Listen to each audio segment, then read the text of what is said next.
Okay, so WorldForge architecture as it currently stands is vastly more simple than the Ryzom core architecture that we have been talking about. It currently just basically exists fundamentally of two pieces of software that connect to each other. There's the client that runs on the user machine. I'll draw a little box there. And it has a single TCP connection to the server, which is a monolithic piece of code.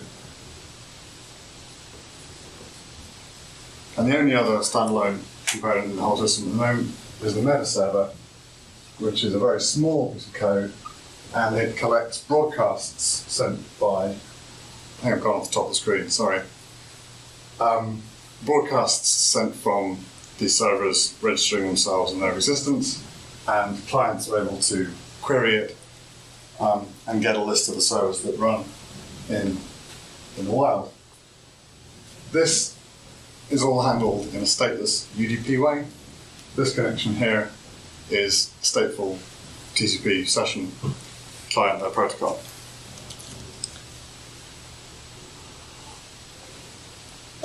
In order to implement some of our technologies and keep the architecture sane, we have 4 libraries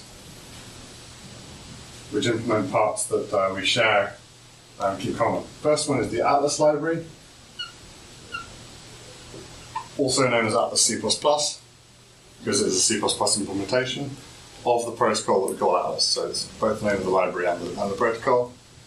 Then we have WF Math, the originally named WorldForge Math library.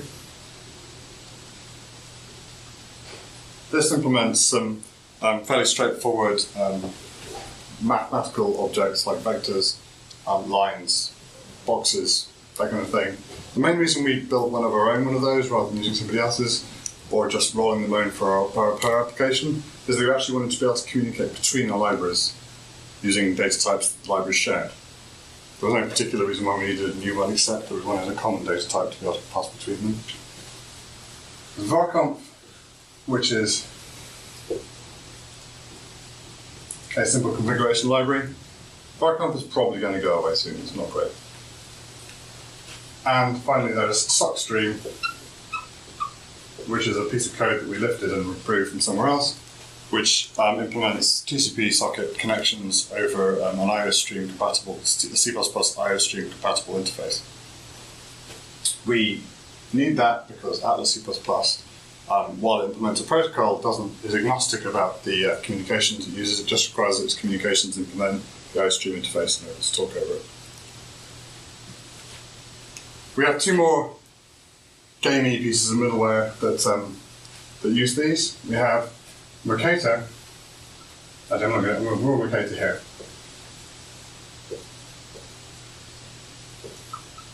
Which is a library that contains very, very WorldForge specific code. All these can actually be used by a whole bunch of people if they wanted to. They're fairly general purpose. Mercator is all about WorldForge games.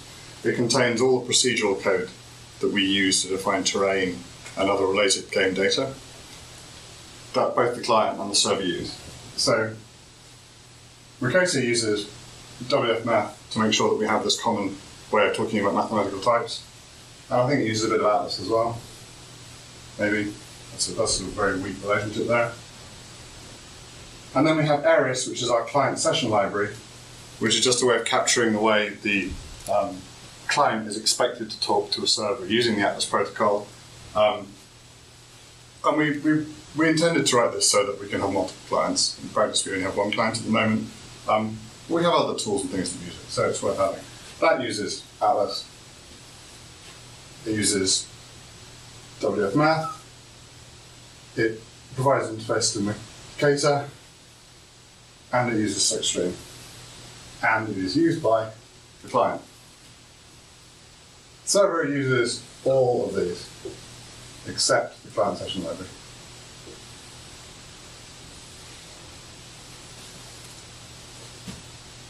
The reason for having 6 libraries instead of like 1 is a little bit historic at this point. It doesn't really make sense to reduce it though, particularly because as these 4 at the bottom are independently useful to other people, maybe. Though in practice I don't think we have any users. Is that all clear? Nobody's asking me questions. I feel quite insulted. So,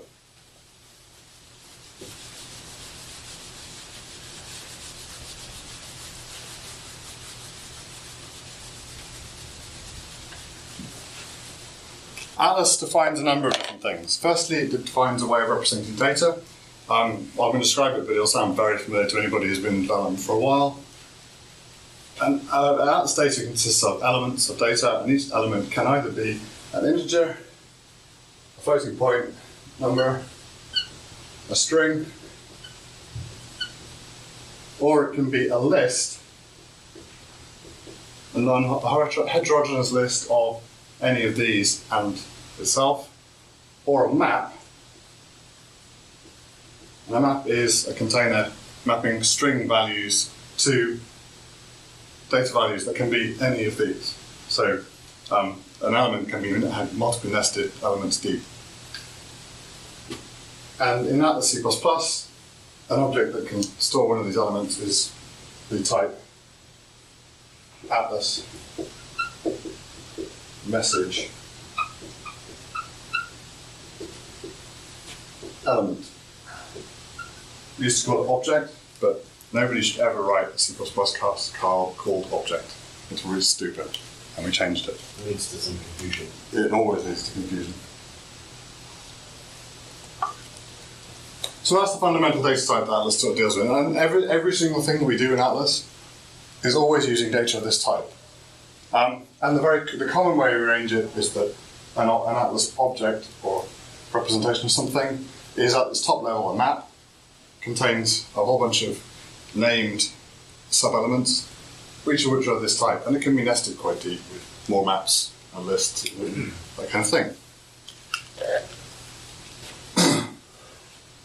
All these are intended to be trivially serializable passed over the network, re-serialize the other end. Unlike Ryzom system, which is order dependent, it's completely order independent because all the things on maps and the names just come out according to how the strings stored in the internal data structures. And it usually just doesn't matter which one's which. We use lists relatively sparingly. Our lists are, the order is preserved, but we're not usually that worried about that anyway.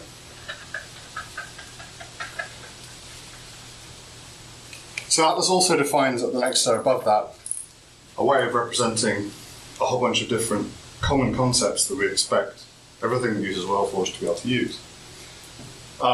And we represent these objects, as I said, with a map. So it's, I'm going to use a fairly common syntax for maps. I'm going to use a very non-specific syntax for maps. I'm just going to make it up, but if it doesn't make any sense, ask me. Pretty much any object at this next layer above in Atlas will have a thing called an object type.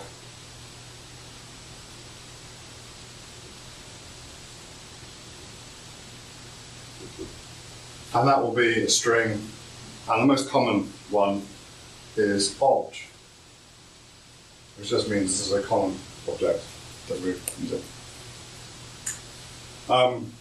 I'll talk a bit more about what other object types we have, but it'll become more apparent. Then every object has an attribute called parents, which is, for historical reason, always a list containing one string.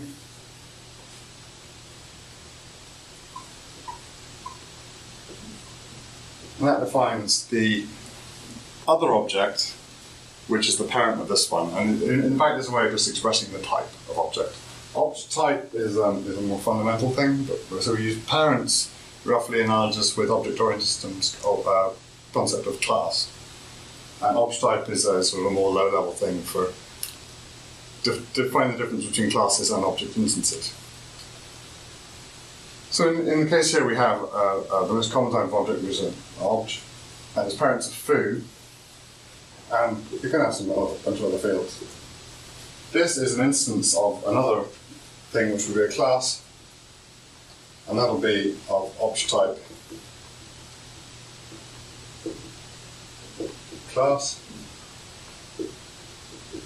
And a class will define another parent, which could be itself a class or an abstract class. But the conventional OO style objects and classes are not the only thing we represent in Atlas. The other type of object type you'll see very, very commonly is op, which is short for operation. An operation is represented in a very similar way to this. It has a parents, and the parents of an operation will typically be an op definition.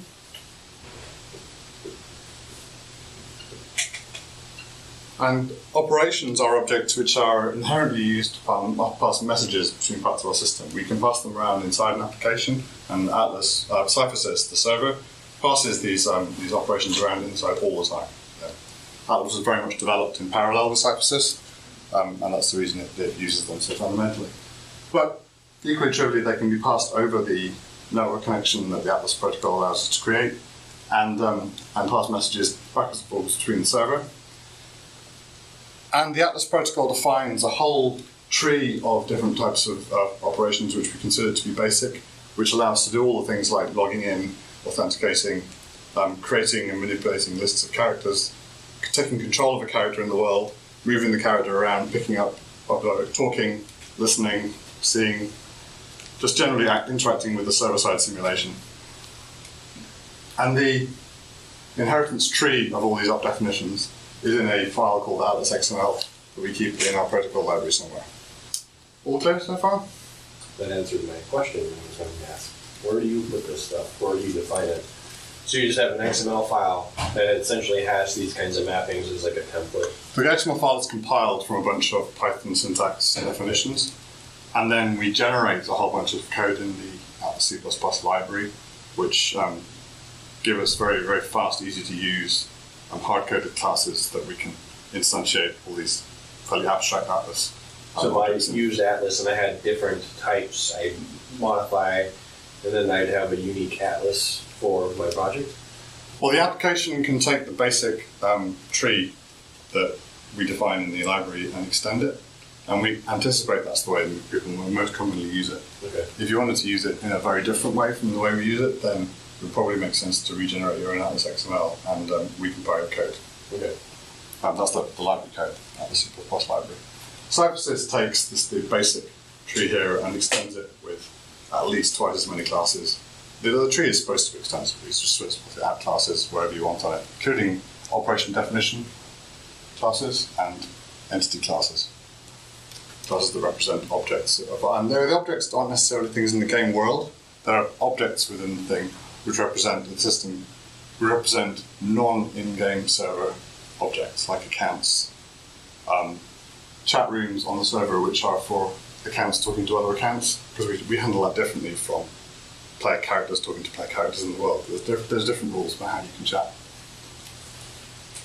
Okay? Yep. So an entity, as I talked about here, can have a whole bunch of other things. And we have the Atlas protocol XML file defines a bunch of standard ones. So for example, we have, actually, rub this out. You're in a different direction from the camera, so I'm not sure where to stand to keep myself out of the way.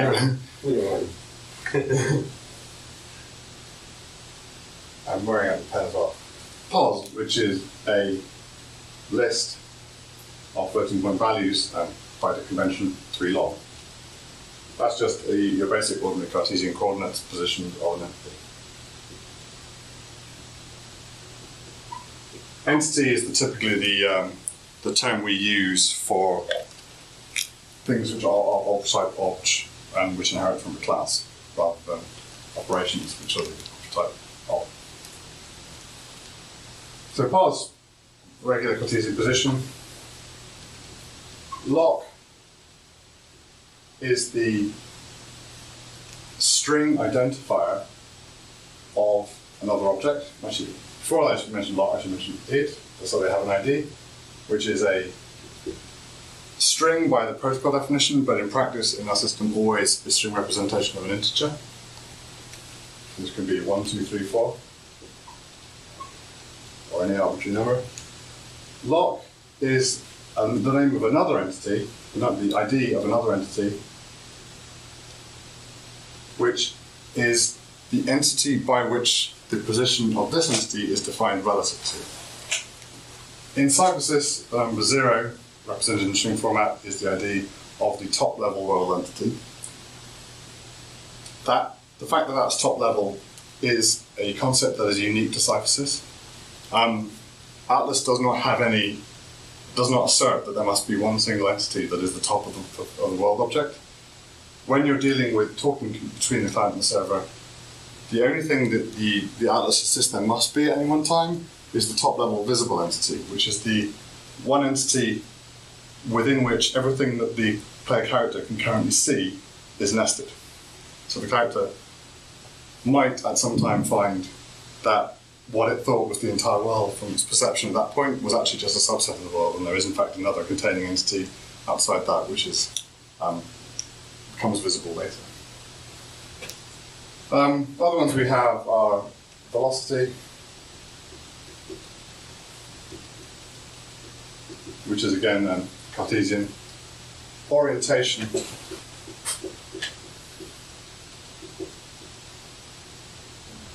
which is a list of 4 floating point numbers representing a quaternion. Is everybody familiar with quaternions? Yeah, cool. Most people are not. Most people use Eulers.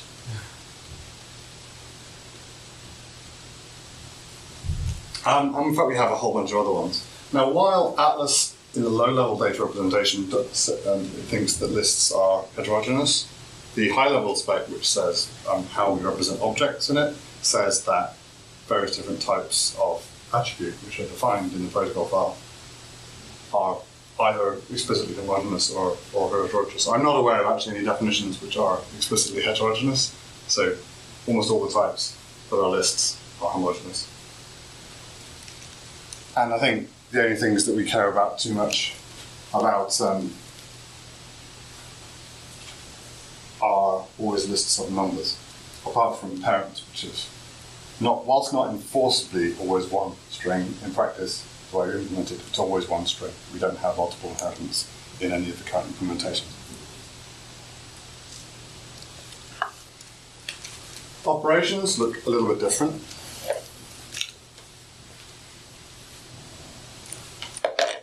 So they have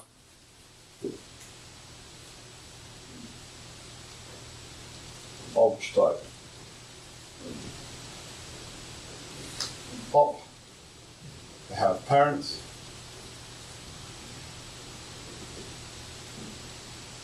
So a very common operation is get.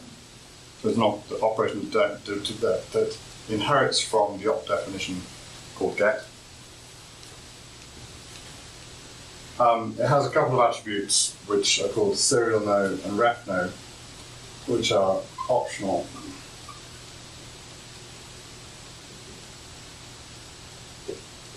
These are integers. And in the system generally, if you're passing around operations and you want to track what an operation does and what other operations it causes, you give it a serial no, and then any other system component in the system which receives that and generates another operation in response will set the ref no of that other operation to the serial no of the one it came from. For a while we experimented with doing that on all operations all the time, and we found that we had enormous problems with namespacing, keeping the ID space of these numbers away. So we rethought what we were going to do, and we kept the unique serial no space to as an individual client session, and we recoded everything so that it would only respond with a ref no when a serial number existed. It wouldn't assume that a serial number was always going to be there, because it's just not necessary to track everything all the time. And one very important special attribute that operations have, which makes them very different from entities, is they have something called args. And args is, in low-level terms, a list of maps.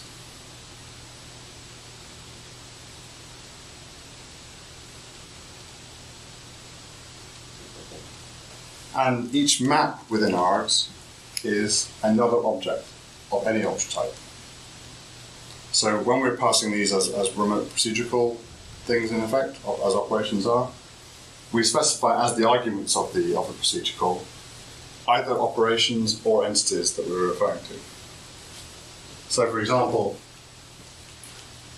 if I want to query a server and get the representation of an object that I know it has, a very common way I might do that is send a get operation and put in the argument, a single argument, and it just has an ID of 1, 2, 3, 4. That clear? And what the server will do in response to this is answer with a generic response to the get, which is an info operation. So I'll ignore the upside. I'll explicitly put parents.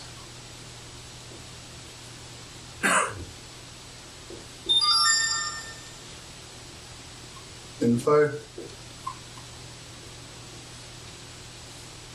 And this will have args.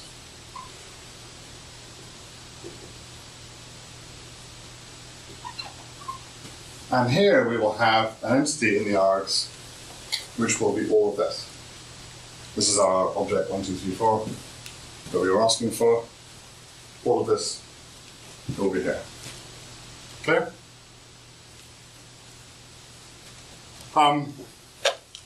Moving slightly slower than I thought. So we have a whole bunch of these operations predefined for talking about abstract server objects and dealing with authenticating, logging in, creating characters. We also have a whole bunch dealing with server-side simulation, including very similar operations to get and info, but expressed intentionally in terms of world simulation. So the analogous one to get will be look. Look means I'm not just getting a raw copy of this object, I'm getting a copy of this object by looking at it, and you should give me back what I see as a response. And it's expected that when you look at an object and you see a result back, what you get is a subset of all the information that the server has about that object, because not everything about an object is detectable by looking at it. And we have a whole bunch of other ones, so I won't go through all of them. So does Eris abstract a lot of this for you then? Yes, Eris handled an awful lot of the processing of this stuff. It is possible to write a client without ever having to instantiate any Atlas objects and pass them around. Just call Eris methods and it deals with it. But as soon as you want to do anything a bit more complicated, you end up getting your hands dirty with Atlas.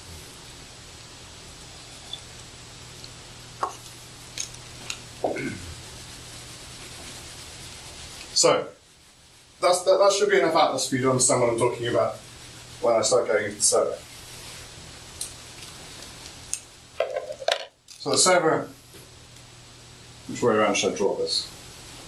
The server is currently a monolithic piece of code, but that doesn't mean that it has absolutely no structure internally whatsoever. It has a chunk of network code, which mostly uses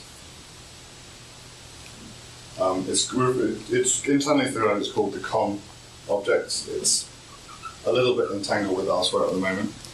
And it has a whole bunch of code that mostly uses substream, but that's the attachment necessary to Atlas and encapsulate that all together. And it's able to accept incoming client connections and handle them and deal with them. That has a fairly tight coupling to the server. Called the server, it's obviously a subset of the overall server, but it's the namespace within the server code is a server, which contains all the code to do with accounts, the lobby code, which handles the sort of out-of-game chat space that we have, the code that handles registering with the meta server, so it does that through the com layer. And basically pretty much all the code that the client will interact with before, when it's not actually dealing with the game world itself, as well as an interface layer which sits between the com layer and the world simulation. The world simulation exists in a namespace called rule sets.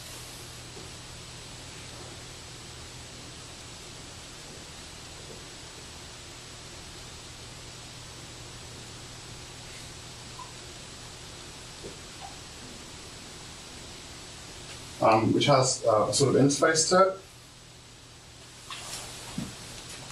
I'm not quite sure where to draw. Let's not worry about that. Rule sets contains all the classes that represent the Atlas entities that we use to represent the world.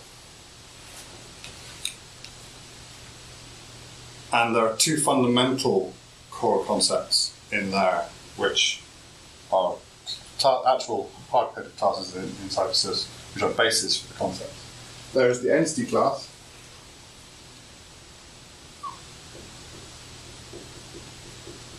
which is the base class for anything that represents an entire Atlas entity. And there is the property base class. And the property base class is the class that represents any of the attributes that an Atlas entity has in it.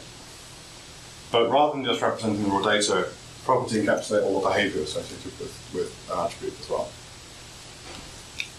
And most of the client code you will see in rule sets will either be classes that inherit from entity or classes that inherit from property. So the basic entity class is something that contains a map of strings to properties, as well as some core fundamental data that we don't handle as separate properties, like the identity, the location with the world, which is a combination of position, the lock, and the lock refers to the entity with the position is expressed relative to, and velocity and orientation. So and the parents as well, we consider those to be sort of fundamental. They don't require their own explicit property classes because they're otherwise you can't really have an entity without those set of attributes. In addition to that, muddled up in the sort of rule sets directory, but not really exactly the same, we have a whole bunch of scripting interface code.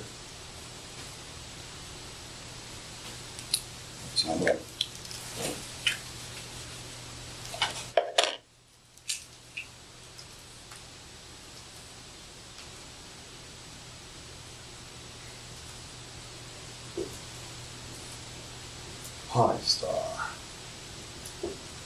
CPB. The reason that a comprehensive scripting interface really exists is because of Cyphesis' genesis as a Python application.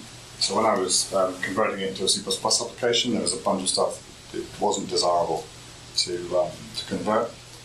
And so we kept that as Python code, and then I built an interface between C++ code and the Python code so that we could keep running it.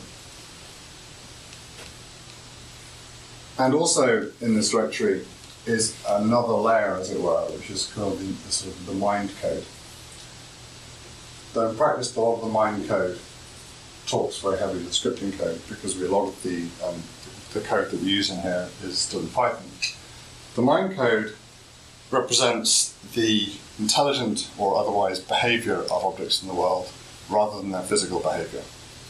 So when we have an entity represented by a class that inherits from the class entity and it has a whole bunch of properties, all of which contain code that control things' behavior, that's the object's physical behavior. That controls things like how it interacts when other things hit it, what happens when you prod it, how it changes as time passes, simulates, all that kind of thing. We explicitly don't handle how mobile, somewhat intelligent entities behave in that layer. So if we have, for example, an animal in the world, the original game that we made was the pig farming game. The responses the pig has to the world, including looking out for food, moving towards food, eating it, responding to various interactions from the farmer, like you could hit with the stick that made it move, and you could call to it and make it stop. All that's handled by mind code. And the mind code contains a bunch of hard-coded code, which is the interface, and then a whole bunch of wrappers to Python, and a whole bunch of Python code, which allows you to specify a whole bunch of fairly advanced behavior using goal trees and natural language processing, all that kind of stuff. Okay? There's another directory another few directories in the client which are not that important for this example, but so I won't draw them on here. There's the common directory, which just contains a whole bunch of code that's common to everything and just can be sort of a bunch of library classes. There's a modules one, which is a bit similar, there shouldn't really be two of these, but there is. There's a physics directory which mostly just contains type defs for stuff we use from WF Math, and there are tools and client code which are somewhat separate. Okay. So let's talk about how you configure Cyphesis to use as a game server for your own project. Does anybody know how long I've been talking? 30 minutes. 30 minutes, okay. Yeah, I'll speak for a little bit longer on configuration and some data stuff, and then we'll leave it at that. So when you configure the mine, that's essentially Python scripts, right? That Yeah. define the behavior. And do you have any? Are you going to talk about what those scripts are or how they work? I'll do my best. I probably won't be able to cover too much depth in this talk, but we'll talk about some more. I mean, even just a high level kind of description. There are a few important directories in the tree that define how we configure the server. But the sort of the top level concept for this is a little bit overloaded with what we just talked about. We have the concept of a named rule set. So for example, by default, the server comes configured to run the rule set called Mason. And a rule set includes data files which define the entity classes we extend the standard Atlas type tree with, which are all the different types of entity that the game will contain, and a set of scripts associated with those entities that we're going to use for the game. And the rule set also contains obviously all the scripts. So there are two important places we need to look for this. One is the data directory,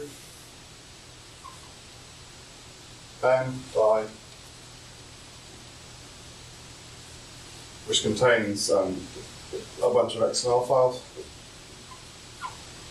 which are Atlas files encoded into XML. So Atlas can serialize these objects into a number of different encodings. We use XML for stuff we can edit.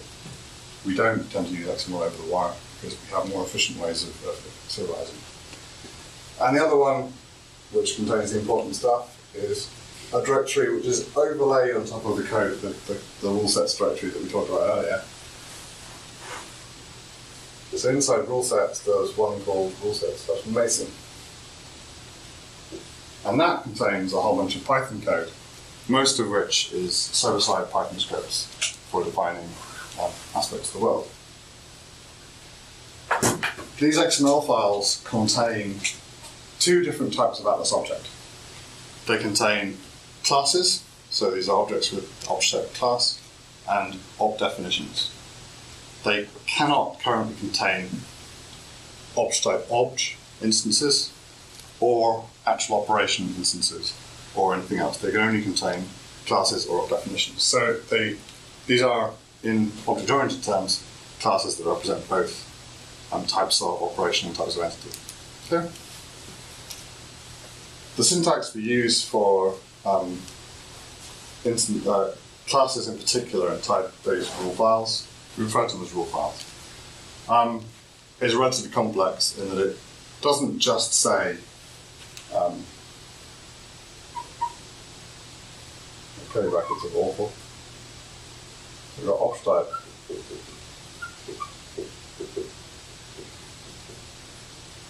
Class. Doesn't just say this object can have a name and another a foo or a bar. What we do is we replace these with a richer description under attributes.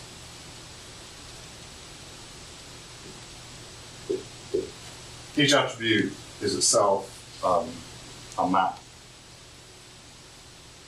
So foo, we say, is a map, even though the type of foo itself is not. And we say its default value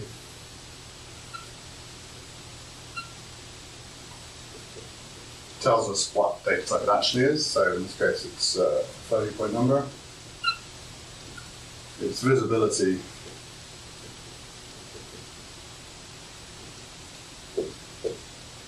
then we have a string specifying its visibility. And we're planning to add constraints in here as well, so that we can say maximum, minimum, and that kind of thing. So that defines the attributes of the class. We can also have a script thing here, where we say language Python. I think also under here it says script, which is bad because we should set name nested. And this just gives us a Python internal representation of the class name, which will be something like world.objects. We need to name this class, so we'll call it pigsty. World.objects.buildings pigsty. And that is a string that represents a type to Python, and it will be under world.objects.buildings, probably buildings.py, and it'll be a pigsty class with it. Okay. Okay. Is that relatively clear? I think so, yeah. It makes Atlas make a heck of a lot more sense now. Uh-huh. The pigsty class will look like this.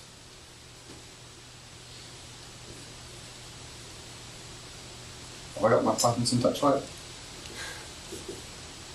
Best guy. So far you're doing fine. It will inherit from server or something like that. Entity, I think.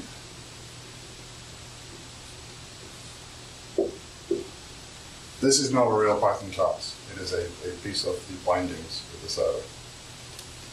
And it will have a handler that says, like, move operations, def. So def, move, underscore operation, self, op.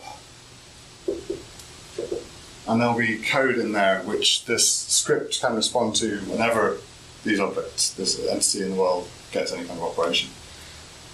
This is, at this point, a somewhat deprecated way of doing it. It's a perfectly acceptable way to do some stuff, but in general, the simulator offers better ways for things to respond to entities. It is far, far better if you want something to respond in a particular way to an operation, to define a property which encapsulates that behavior in a general way, and then assign that named property to the object so that we can reuse that type of behavior as much as we want, rather than having to share Python code between lots of different things. It's also very important to remember what I said earlier. This is the script which corresponds to this physical class. So this only contains physical behavior, not intelligent behavior. Yeah? Yep. In this class, we can also specify mind. This is a really bad example because it's a pigsty. Pigsties don't have minds. In fact, they can't have minds. But if this was pig, for example, this might have something. I think it's called mind in here, which is a little bit like script in that it specifies that this object has a mind and specifies the Python class which represents that. And there is one very, very, very common class that you'll see throughout the whole rule sets for everything we've done so far, which is called mind.npc mind, I think it's called.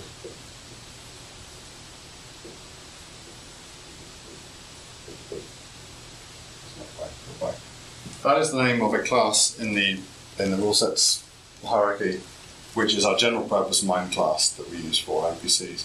Itself doesn't embed too much. It's relatively complicated, but what it does is provide an interface between the basic mind code and a whole bunch of other stuff in Python, which deal with things like goals and other kinds of behavior. I haven't really touched the IO code for quite a long time, but I did write a lot of it. So I'd have to do a refresher of myself before I talk about that too much depth. So that is the most important type of entry you're going to see in these star.xml files. But there are two others. One is the type which is op definition. Op definition looks super simple.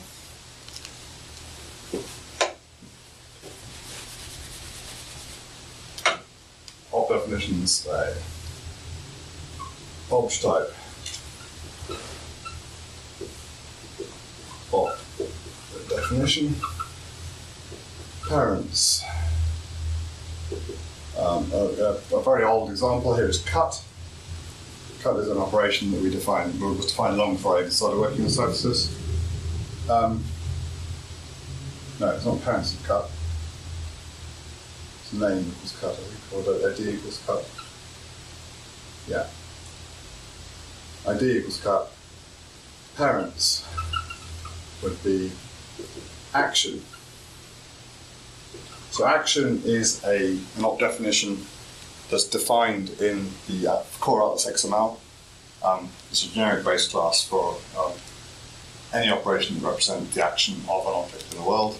Cut is a specific action, so it's an object, a class operation or definition which inherits from that. Okay. So we'll see quite a lot of these. You have other examples other than action?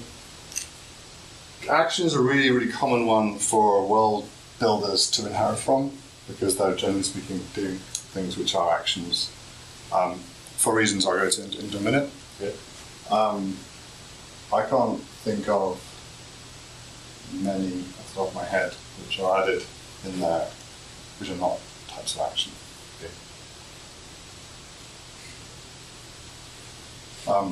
Some examples of core operations that exist. There are get and set, which are kind of complementary ones. Get is used just to get a representation of one. Set is used to modify the attributes. So the attribute values other than ID you specify in the argument are the new values you want to specify.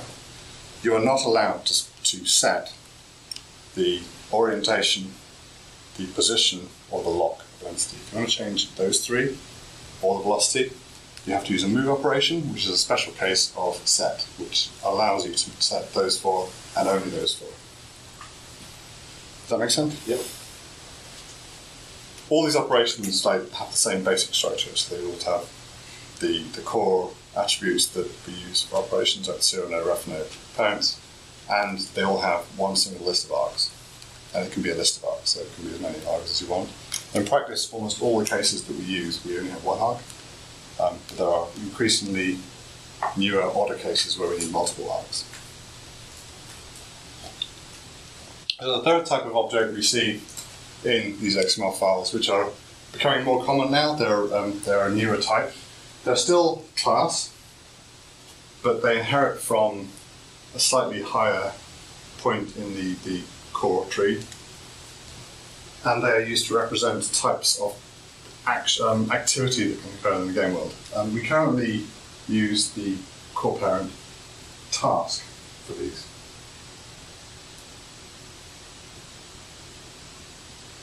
I just realised I'm misusing parents in my class, but in fact the pigsty was the ID of this class. The parents would have been the parent class from which this class inherited.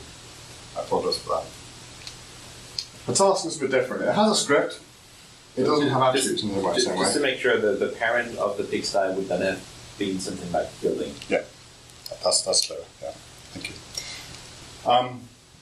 A task is not something that can be instantiated into a tangible physical entity in the world.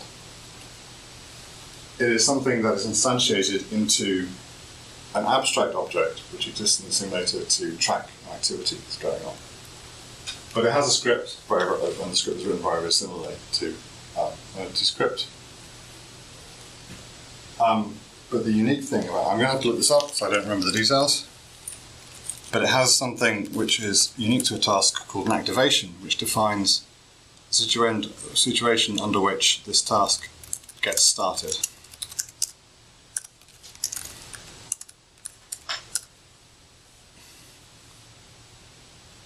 So an activation contains three sub things: operation, target, and tool. I keep losing my report already. Put it in here because we don't want to give it a script. Tasks still have scripts. Activation.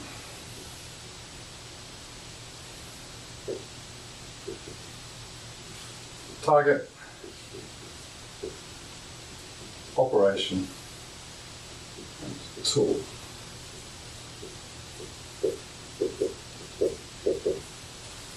The target is the name of the class of object on which this activity can be started. So, let's say, for example, that we can start a task on the world. So we put world there. The operation is the name of one of these that we use to uniquely separate this particular task from any others that might be able to be activated in the same context. So let's use cut as the example we've got here. And the tool is the tool that the player has to be wielding in order to be able to activate this task. Target's world operation is cut, so nuke would be the tool. Nuke? I was thinking scythe. I find it very difficult to cut the earth. So it's not. Don't think about it cutting through the earth. So if the character is wielding a scythe in his hand and clicks on the world to find out what operations are available to it, the client will know to offer up through being able to process these rules. Part processing is on the server, part of the client. It will offer up cut as an option, and if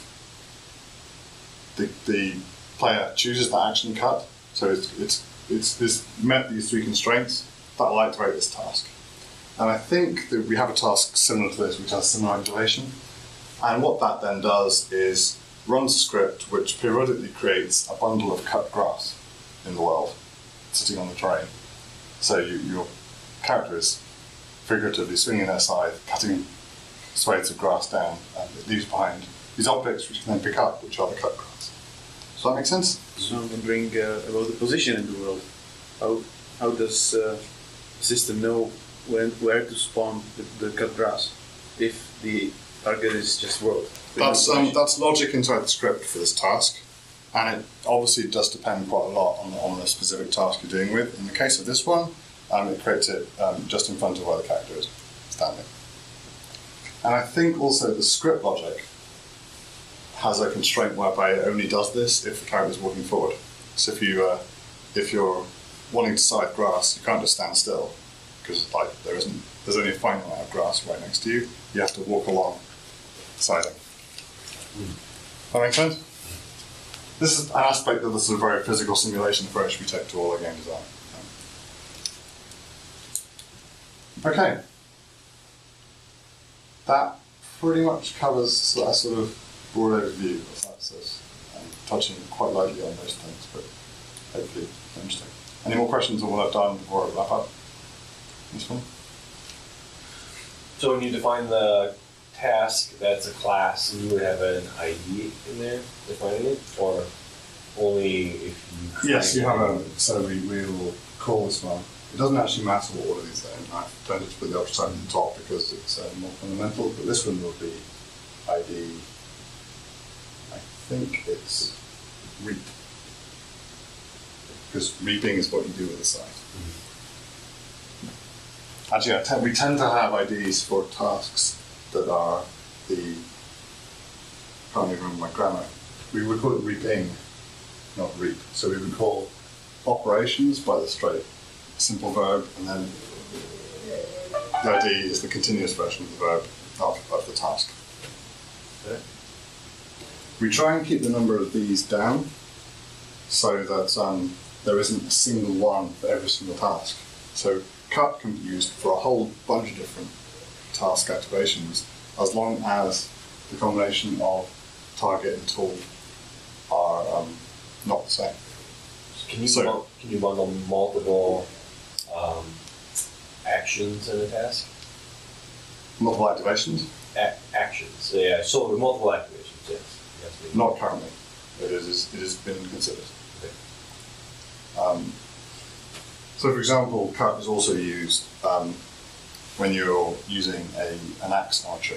You cut the tree with the axe, and that starts the logging task, which allows